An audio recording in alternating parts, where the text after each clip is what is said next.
Welcome back for another really cool episode about the solar shed. Today we're going to take a look at what the side panels can produce when the top panels are gone. So I took them off, as you know, to do some repairs to the roof. But while they were off, I left the solar shed turned on. So the 4 panels on the top are missing from the stats. And this gives us the perfect opportunity to figure out just how much of that power really comes from the sides and how much comes from the top. Now, as you know, on the top there are 4 250 watt panels for 1,000 watts of power. If you look at the sides, there are 3 on the west side, 3 on the east side, and 2 on the south side in 2 series of 4. Those are another 2,000 watts of power.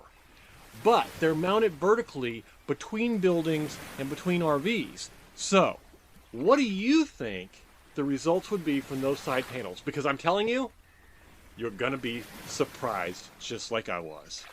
All right, let's dig into the details and I'll show you all the data to back it up. All right. So we're going to get right into the statistics, and first I'm going to show you a little bit of my Home Assistant so you understand where I'm getting these statistics.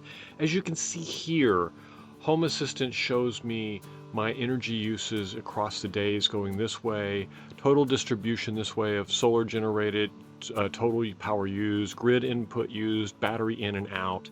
And then you come down here and I have solar production.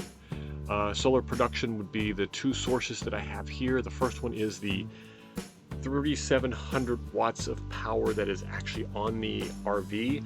Those are 10 370 watt Aptos panels, and I'll include a link to them down below. The top part, the lighter colored one, this is labeled as the Victron PV energy. This Victron is the solar shed. So the solar shed feeds into the Victron controller that is located in the bay next to the batteries. And that's what feeds this number here. Now you'll notice I have the first 17 days of the month here. The first 2 days don't really count. This one I was putting panels in and out and getting ready for taking them off and all that, so it really isn't a valid explanation. Isn't a valid setup here. There could have been a lot of things that would have been wrong there. This day here is the first day that was partially ran with just the solar panels, so side panels. So I'm going to eliminate it because it has a mixture of content, and I can't be sure that the whole day was accurately represented there.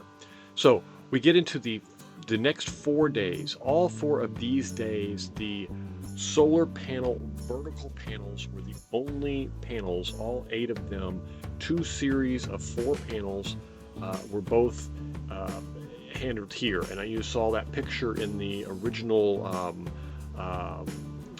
part of the video where I showed the layout of those, and I'll see if I can put it up again for you.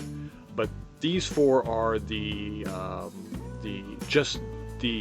Victron charge controller, or just the vertical panels on the solar shed. Then here I switch back to having all 12 panels active. Now if I put my mouse over each one of these, you can see I can get pure statistics of how many kilowatt hours each one of these generated. And what I did is I took this data and put it into a spreadsheet so that we could play with it. With the spreadsheet, let me explain to you what I did. I extracted the total PV and placed it in this column for the days, the 3rd through the 16th, just as we discussed. Then I went through and extracted the RV statistics and placed them in this column here. Now, I use this column with these last 9 days. This one here being an anomaly, and I'm not sure exactly what happened. I don't know if I got the panels mixed up or if something was wrong with it, so I just eliminated it from the statistics here. I use these 9 days as the basis for all of our calculations. So this is the RV generation, and this is the solar shed generation, and this is the percentage of the solar shed generation of the total. That will allow us to accommodate the slower PV days or more PV days that was in these up here, so that we can get an accurate representation of what they should have been producing as opposed to what they did produce. Otherwise, comparing apples to apples from day to day is very difficult unless I have, as you can see here, these wildly vary from 33 to 28 kilowatt hours in a single day, meaning that I wasn't going to get really accurate representation comparing day A to day B. So what I did is I came up with averaging how much solar power was being used, and that came out to 22%.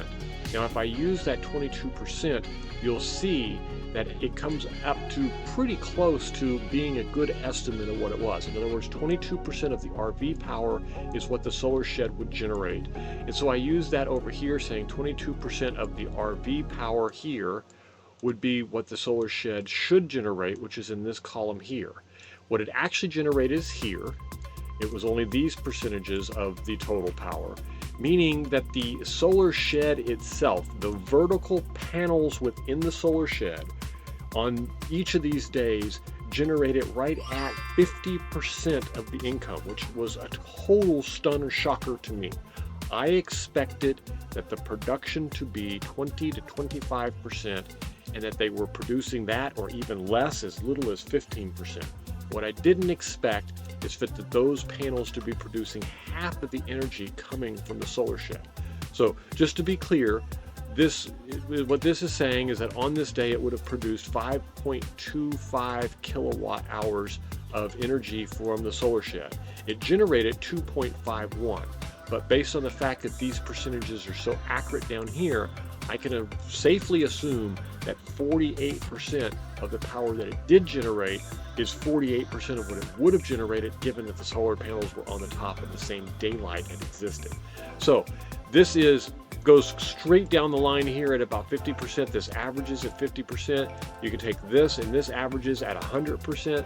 So it truly does represent that the solar panels that are mounted on the side of the solar shed, believe it or not, produce 50% of the total power. I hope this settles the question once and for all, and I hope that in the future we'll find some more tests that we want to run. Thank you to all my subscribers. Thanks for watching. We'll see you in the next video.